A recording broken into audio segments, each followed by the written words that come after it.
Port, régime de plantain, casier de bière chargé dans des voitures pleines à craquer. Nous sommes à une quinzaine de kilomètres de Yaoundé, la capitale camerounaise. Aussi étonnant que cela puisse paraître, ces victoires ne sont pas destinées à la vente, mais à une cérémonie de dot. Voici le fiancé, un employé forestier de 30 ans. Il lui a fallu près de 4 ans pour offrir tout ceci à sa belle famille. Ça m'a pris moins de 3 ans pour arriver à collectionner toutes ces choses.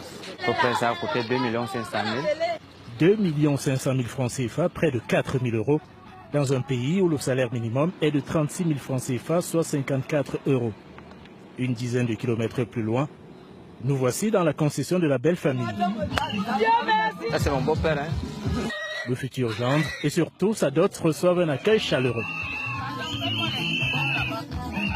À la nuit tombée, la cérémonie de dot peut commencer et avec elle, le supplice du fiancé représenté par un chef de famille plutôt fataliste.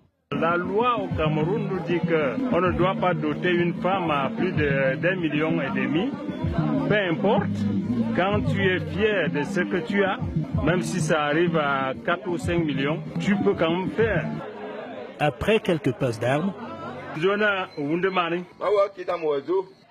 première épreuve pour Joseph, reconnaître sa fiancée parmi les jeunes femmes cachées sous un drap. Le fiancé se trompe 3 fois sur sa future promise. À chaque échec, il paye une amende. Enfin la délivrance et une fiancée heureuse des efforts consentis par son futur époux. C'est une preuve d'amour. Il m'a aimé, je l'aime aussi. Je peux donner à n'importe qui.